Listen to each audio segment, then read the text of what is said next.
How's it going, everyone? Matt from Backer Club here again with another creator interview. This time we have Anthony from Fraimic. How's it going, Anthony? Doing well. Thanks for having me, Matt.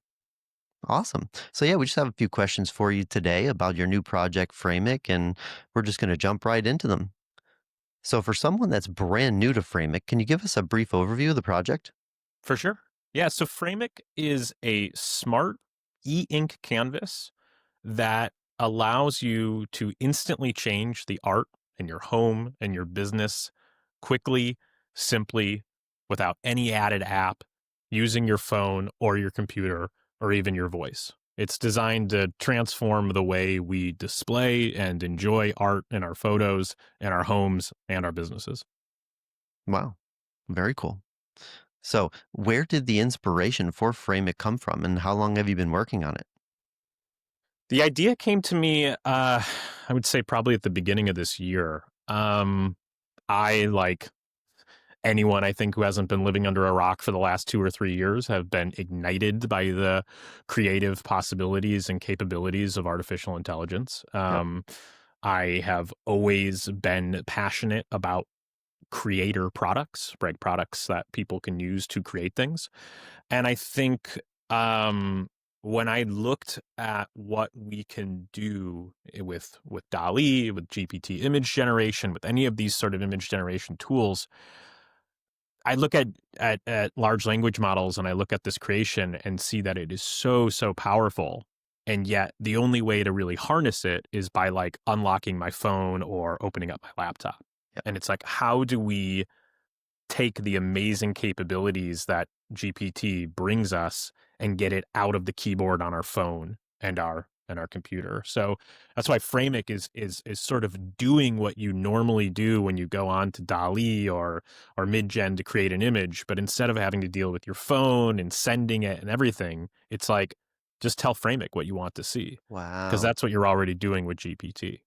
So Yep. when I thought of the ability that you could bring that to the home, to a device, get it out of a computer or a phone, and then it coincided with e-ink, the company actually called e-ink, releasing their Spectra 6 display, which is a full 6-color e-ink display that looks like ink on paper.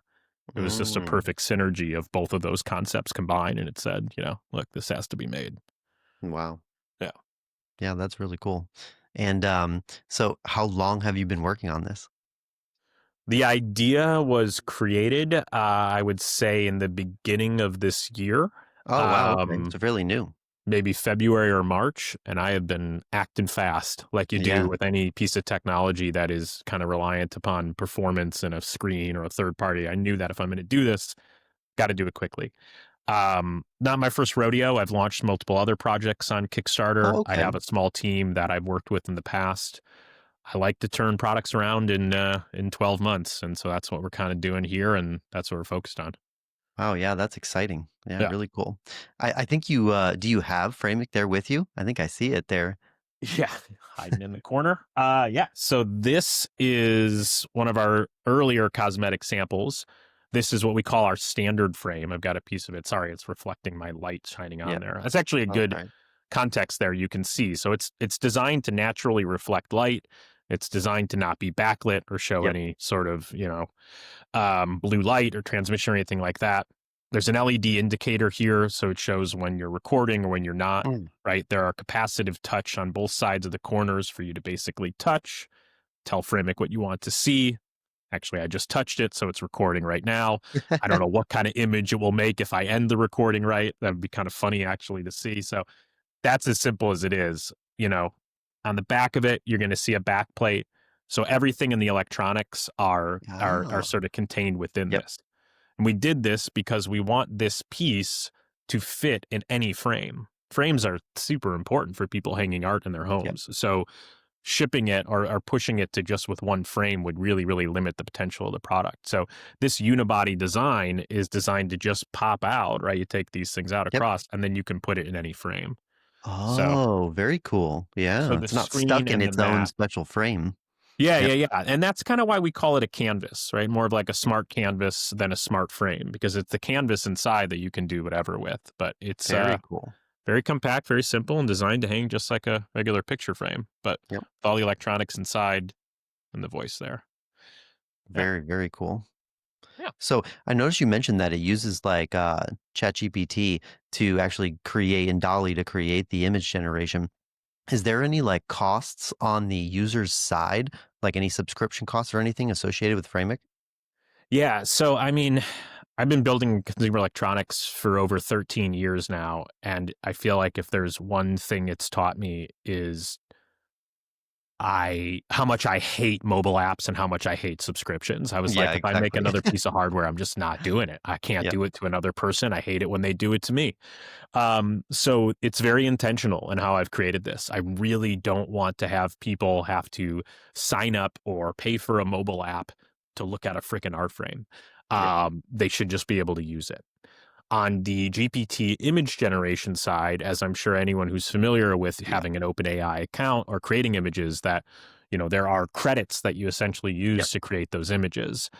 I have no interest, right, in having someone open the box and be like, okay, great, here you go, and buy your, credits to do this. Yeah. So I have very specifically planned for this in our pricing model to include credits for the customer Mm, when they use it. very cool. So there are hundreds of credits that you will get when you first buy the product, which would allow you to essentially change the art or create an image almost every day, without any kind of charge. Now, for the power users who want to update this thing like 7 times a day, that is a large strain. And how we've set it up is like, for you, if you're doing that, reach out to us. We'll basically give you more credits or we'll talk about it. But everyone is getting a large number of credits to create Ah, right off the very bat. cool. So I don't want Yeah. anyone to have to sign up. I don't want to have anyone to pay. You only have to really kind of pay if you are like, I need to change this thing like every 40 seconds. And then it's Yeah. like, it's like, let's be reasonable. You'll Yeah. you'll take my business under. I'll make something work. But it's Yeah, really important exactly. to me that people don't have to subscribe or pay like that. They're already paying a good amount for this product. Yeah. The product's price is pretty much indicative of the e-ink screen. It's a beautiful brand new technology, but it's expensive. So I don't want anyone to have to buy a $400 or $1,000 frame just to have to pay more to Yeah. subscribe. So yeah, that's Yeah, how we that's really roll. cool. I'm glad you intentionally, like thought about that because I feel like a lot of people feel the exact same way, right? Yeah. So, Yeah, yeah. it's like, "Oh, great, awesome, another subscription." And it's like, Yep. "Not if we can help it. We're gonna try," Yeah. And then you gotta keep up with it too. You gotta make sure your payment's up to date. It's just another thing that adds to people's lives other than just the cost, you know? It's like something else to keep updated and maintained and everything. So, yeah. Exactly, and when you're producing electronics or consumer electronics, you try to stray away as much as you can from Yeah. SKU variations, colors, different adapters, accessories, Yeah. payment processing. If I can keep all of that kinda off the table and push a product that just needs to be what it is, a smart art frame or smart art canvas, that's all we need to do. Yeah. You take things as they go, depending on how you scale, so, Awesome. Yeah. yeah, I'm glad to hear it. I love it. yeah. So now can you talk about any environmental sustainability aspects of the project? Yeah, for sure. So first and foremost, I mean the mat, the sort of mold in the mat that is around the screen is using PCR, so post-consumer recycled plastic. So we make sure that we're trying to use whatever we can recycled for the molding and the tooling. Um, we're also pretty adamant because this will essentially, we see it as an e-tail item. It will ship in a brown box. There's no reason to do any sort of Yep. fancy or extensive color, printing. So we're Yep. keeping it very, very sustainable and using recycled materials for our brown box in our shipment. At a more higher level of sustainability, right? We feel like this is a sustainable product at its core because Yeah. you could be spending thousands of dollars on many different pieces of art, constantly changing out. This is an art frame for you for the rest of your life. So think of the environmental impact you can have by not having to switch out and constantly deal with all these materials for that. So that's kind of a big thing as well. Yep. The product runs on a rechargeable battery, a lithium ion rechargeable battery that we also specifically have made accessible for repair. So if you need to Oh, replace that battery, we very cool. don't really necessarily encourage it, right? But we allow it. Yeah. We're not big on just like locking everything up. So if you want to replace the battery, you can. And then another choice that we made that is, part business, but also sustainability as well is Framic will not ship with a USB-C cable, even though that's what you use to Mm. charge it. I'm sitting next to a milk crate right now of 700 USB-C Yeah, I cable. was gonna say. I don't think if Same. anyone is really upset of not getting USB-C cable with the Fraimic, I'm happy to ship them one personally, but we do Yeah. not need to continue to ship products with USB-C cables at this day. So and then that's a sustainability decision as well. Like we're not using that because that's a waste of material. So I Yeah. think on the product side, I think on the business side, the packaging and the cable, there's many efforts we're taking to try to be sustainable. Yeah. I think I saw in the campaign, going back to the battery, that, in the sustainability aspect, this thing's supposed to last a really, really long time on a single charge, right? So, like, you won't even need to charge it that much. Yeah, it's insane. And it's really Yeah. why I picked the Spectra 6 for this and why I feel like this is the time for something like this because of the Spectra 6 display. So, similar to how your Kindle works or any other kind of like e-ink readers, Mm. battery is only drained when you change the image. Yep. So, if you think about it this way, right, if Fraimic is displaying a piece of art and the battery completely dies, it just stays there, doesn't turn Oh, off because it's wow. not using battery when it's displaying. So, it only uses battery when you change that image. So, when we say that this battery can last up to 4 to 5 years, if you put a piece of art on Fraimic and you like never change it, you could come back to it 3.5, 4 years from then, change the image, and you'd still have battery. Now, things Wow. like changing the art frequency will have effects on battery Of life. We course. also say, I think, our standard frame can last up to 5 years. If you were to change the image every day, you would get a battery life of probably about 3.5 years. And that's Wow. if you're changing it every day. Not Wow. everyone's going to be changing it every day. So even if you're changing it every day, you're looking at several years of battery life because the product is designed to essentially wake up to do the Yep. action, which is, translate your voice to text and create an image or receive the photo that you took on your iPhone from your phone. Because it's not just AI imagery, it's also anything you want. And then the minute it displays it, it goes back into a deep sleep. So it doesn't use any battery. So Wow. it's an Very cool. amazing way to conserve the battery and keep the battery life for like Yep.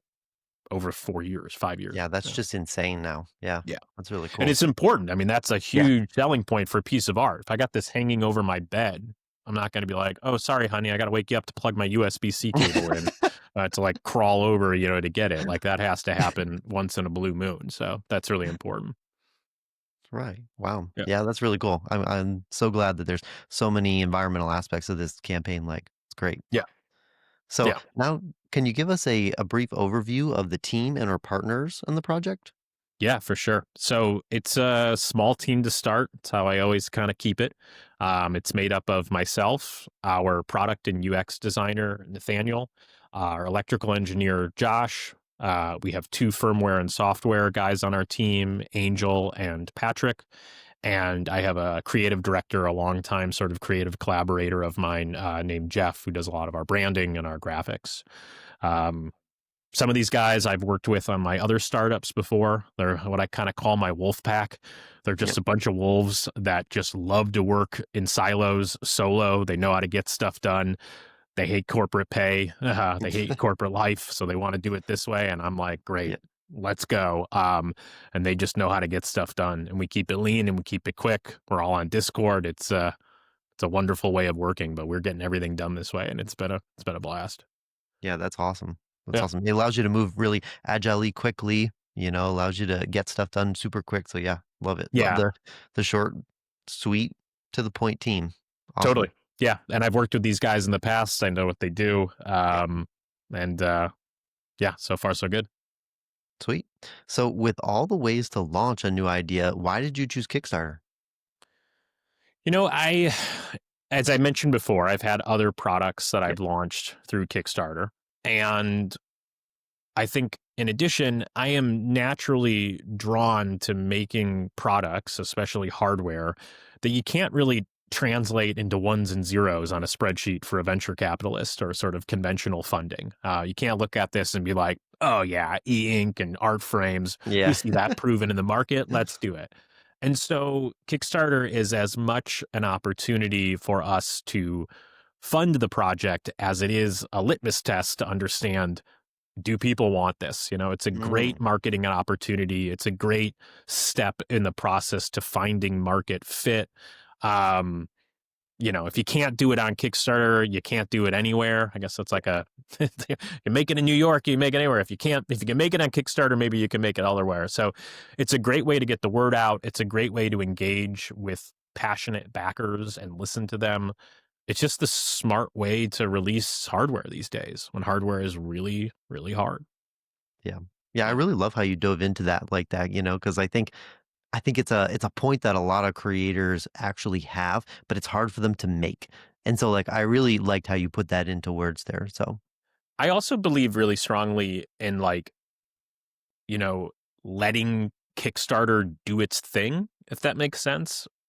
The amount I think a lot of people can get disenfranchised from Kickstarter because they see these products raise $1 million and they don't realize that the company has spent $900,000 to raise that yeah. $1 million. Yeah. And they're often large companies with Yeah. established that can do that. I can't, even if I could, I would never spend 800 to make 1 million because at Yeah. the end of that Kickstarter, I then still have no idea if anyone wants this product. Yeah, If I've exactly. paid my entire way in marketing to do this, I need to know that the product works organically to be able to succeed. And so what you see from our success right now on Kickstarter at over, I think, Yep. 640,000 right now. I'm very proud that like we haven't spent a lot on paid media to do Yep. that. Because it doesn't give me any more information. It doesn't allow me to invest in the business afterwards. We could be at 1.2 if I wanted to right now in paid to play, but that's not Wow. what Kickstarter is about for me, even if it's, that way for others. Yeah, that's an interesting take. I really like that take, is to Yeah. actually show, because I know a lot of creators get wrapped up in this. Let's spend as much as we can to make as much as we can, and so that margin gets smaller and smaller the more you spend. And so, like, I really like how if you do that, you don't get a true idea of the organic following that you're going to get, Yeah, you really don't, after the fact. So, R- Yeah, the focus should never be on as much as how much you make. It should be about how many backers you get and your return on your ad spend. You should yeah, do a little bit of marketing, obviously, but like, you know, if you're doing 800 to make 1 million, that means your return on ad spend is what, 1.2. yeah, No hardware business can launch in 2025 without no, seeing 4 or 5 time return on ad spend because yeah, the margins just aren't there. It's just too difficult. So you got to know before you really sink your teeth in. awesome. Yeah. So, how confident are you in the May 2026 delivery date? Yeah, I mean, look, the production schedule and plan with our manufacturer is set that way, but obviously those dates are dependent on a few large milestones occurring. So right after the campaign ends, we're scheduled to open up our tooling and create the molds and prep for mass production. Yep, In order for that to happen in the beginning of November, we need to really, really make sure our ID and our mechanical, structural engineering on both of these products is locked. So we have incredible amount of confidence in our samples on both of our SKUs to produce these units. We need to make sure everything is wrapped up nicely and tight before we start tooling. We're in the process of finalizing that over the next month. If those things work as we expect them to, we will open tooling and we will stay on schedule. But as it's stated in our campaign, as everyone knows, things can happen. We of can course. miss one thing, we can see the other thing, we push a couple weeks, but tooling opening at the end of the campaign is going to be crucial for us. And then we're going to make pre-production units. We're going to make pre-production units over, essentially over the holidays in China, and we'll get those pre-production units in mid-January. The pre-production units are when we really it's our PB samples. Yeah, It's our first chance at looking at our MP units, and we feel confident enough in the work that we've been doing over the last 6 months that there won't be any issues. And if there aren't any issues, we will enter MP and we will deliver on time. If there are issues from the production units, we need to address them. of course. And we need to make it great. But I thoroughly believe in never letting perfect get in the way of good enough with things like this. So you want to have a great product. Do you need a perfect one? No, we've done the work we can. But I would say those are the 2 points that could affect the schedule. But right now, I mean, this isn't our first rodeo. We know what Yeah, we're doing. We're feeling pretty confident. yeah. Yeah, I think it's a good point to make two things. One is that the display is already made by another, Totally. person. So Totally. like you guys aren't making the display. You're just kind of putting all the pieces together, which should be, not as hard as actually physically making, something brand new. Yeah. This is the you know. easiest electronic I've ever made. I Yeah, keep liking to make electronics that are like the size of a wristwatch and trying to fit everything yeah, in. And this is, yeah. the most amount of real estate I've ever had to put a PCB board in my life. I'm like, can I put a 70,000 milliamp battery in here? I have the room. I can't. It's the Yeah, perfect ideal flat square of yeah. everything. Like, who gets that? But thankfully, the product dictates that. So, Yeah, yeah, and then I'm also glad that you dove into kind of this because I think it gives backers a lot of confidence that you actually know what you're doing and that you can actually produce this product. And so I'm really glad that you kind of dove into there and shown how the process is supposed to go and what your plan is. So yeah, we yeah. appreciate that. Backers, I'm not a wacko. This is what I Yeah. do. This is my career. Yeah. Yeah. Awesome. So last but not least, is there anything that you'd like to say directly to the backers for this project? Yeah, I would say, I mean, first and foremost, obviously, anyone who has backed, thank you. Thank you for believing in us. Thank you for understanding this. I'm so glad the mission of Fraimic is translating. Everyone has been so positive and encouraging and exciting. And I think I made Fraimic the way I've made all the other devices and in products that I've invented. They're for people who are a lot more creative and crazier than me to use in ways that I never even dreamed of. So if you have ideas on how to use Fraimic, if you have suggestions, if you have questions, reach out to me. Message us on Kickstarter. You can message us at info@fraimic.com. I love hearing down how people are going to create. That's who Hmm. I want my customers to be. So thank you for being creative and thanks for backing a creative product, I would say. Awesome. Well, there you guys have it. Anthony from Frame It. Go check it out. It's live on Kickstarter right now. It's doing really well. So thanks a lot for your time, Anthony. Thanks, Matt. Thanks, Backer Club. Thank you.